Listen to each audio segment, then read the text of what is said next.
Minute. As the NBA reviews allegations of sexual assault against Mavericks owner Mark Cuban stemming from an alleged 2011 incident at a Portland nightclub, a security guard at that club told the Oregonian newspaper that Cuban appeared intoxicated and was, quote, gropey with women while taking pictures. Dallas head coach Rick Caelisle has voiced his support for Cuban while slamming the Tuesday article in the Willamette Week, telling USA Today, quote, I view that situation as a baseless and journalistically unethical rehashing of a proven non-event. You ever heard the term fake news? This is the most insidious form. For more on this, it's First Take right now. Rick Caelisle has his owners back, emphatically defending Mark Cuban. Max, are you okay with what he said? Well, let's start with the most insidious form of fake news. No. The most insidious form of fake news is like lunatics propagating lies about politicians doing scandalous things out of pizza shops, you know, events that never existed. That's the most insidious kind of fake news. Fake news that you know, emanates from Russian troll factories and bots and stuff like that is really the most insidious kind of fake news. I take Rick Caelisle's meaning, though, that an accusation is then treated eventually as fact, or at least given coverage as though there's a good chance that it is. And I think that Rick Caelisle would likely agree that accusations must be taken very seriously. And I would understand where someone might say, look, this is one accusation by one person. This is not like others we know about where there are multiple accusations, all saying more or less the same thing from dozens of women, where at a certain point you go, what is this, some vast conspiracy? It's very unlikely that something wasn't going on here. So I get Rick Caelisle's meaning there, too. And I think it's admirable, at least on a personal level, that he has faith in his boss's behavior, that he's been around this guy long enough to think, I can't imagine him doing something like that, and I take him at his word. That's good, and I hope he's right. You don't want to think that something like that happened, period. And you wouldn't like to think that about Mark Cuban. I would say, though, that, I would say that given what has come out about the Mavericks culture, Mark Cuban is the head of that organization. He can't have it both ways, like he's a hands-on boss, knows what's going on, and all of a sudden, no, I had no idea what was going on. He has to give one of those things up, I think.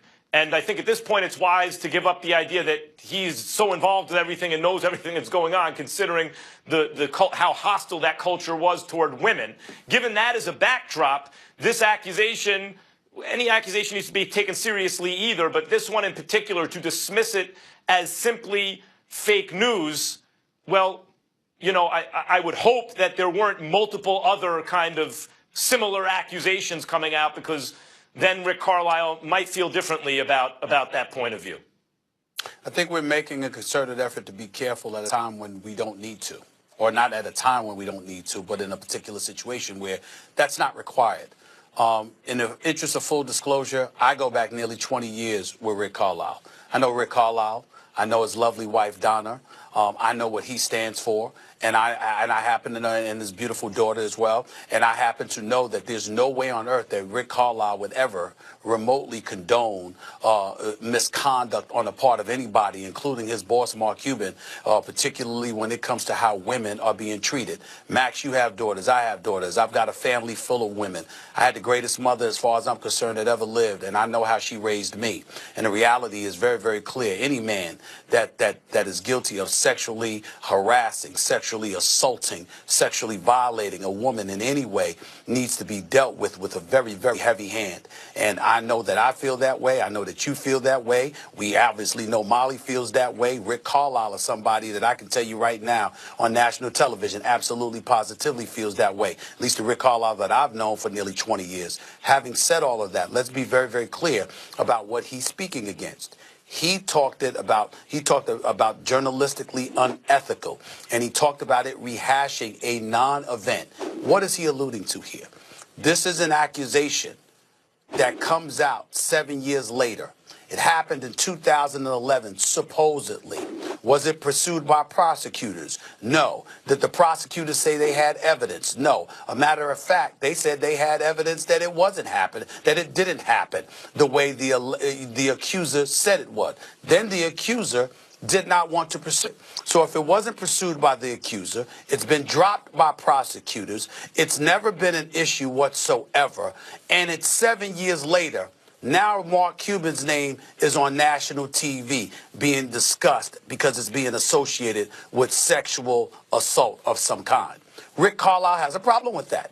And a lot of people would have a problem with that, particularly when it comes to somebody that they know, that they care about, whose character they believe is above something so insidious. And so we have to take that into consideration. If this was a situation where there was no knowledge, there was an accusation, the case was still open, things are still being investigated and pursued, that would be one thing. But if the case was dropped and the prosecutor said there's no evidence of its kind, not to mention the fact that there's evidence that it didn't happen, and then the person decides not to pursue the matter, we are looking at an individual right now, Mark Cuban, the owner of the Dallas Mavericks, is in the news with his name directly associated with sexual assault. And it's not about one of his employees and whether or not he may have dropped the ball by leaving them employed or something like that. No, this is him as a man, as an individual, being accused of such a thing based on what? And if Rick Caelisle, for him to be willing to take this position, I think it heightens our level of awareness in this respect, Molly. And I'll go to you, Molly. Yeah. You have a situation. I want to make sure that I'm very, very clear. We fully understand that there are a lot of women that are victimized, that for one reason or another can't come forward or don't feel compelled to come forward, and that does not mean they are not victims. They have been victimized, and as a result, and by and large, there are a number of cases that support them. Yep. But there are a few cases where there are men who are actually innocent, who do know how to act, and would never do something like that to a woman.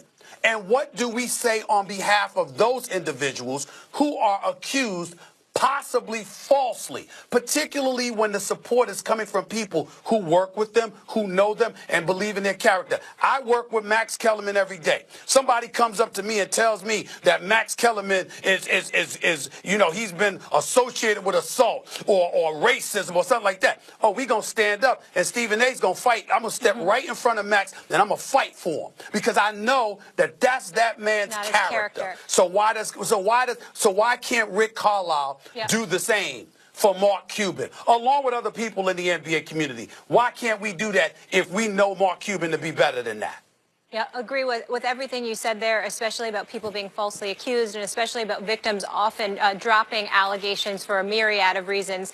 But one thing that I do want to point out is obviously Rick Caelisle wasn't there, but according to the witness who was the working security at the time, I want to get all the facts straight. In this report on ESPN.com, Mark Cuban was really, really intoxicated. So sometimes people make terrible decisions. So he's slurring his words. He was asked to leave. They cut him off that night as well. So sometimes people don't always remember everything that happened. And also the security guard said he also witnessed what she had claimed happened, where she was inappropriately touched. They got into an interaction after the fact. So I just want to share those details as well. But I appreciate what you said. Yep. A very important point from the prosecutor, quoting the prosecutor. Okay, it says here the prosecutors wrote, quote, "There is no evidence to corroborate the complainant's statement, and there is evidence contradicting the claim." That is from the prosecutor. We have to point that out. Yep. I think we got all the details out, guys. Thank you. We will leave it on that note. Coming up, though, the Lakers are a possible destination for LeBron James next season, and Stephen A says Magic Johnson has some explaining to do if he can't make a big move. Plus, Baker Mayfield might be more well known for his antics on the field than his play. Don't miss what he said about NFL teams who might want to tone it down. Stay tuned. I take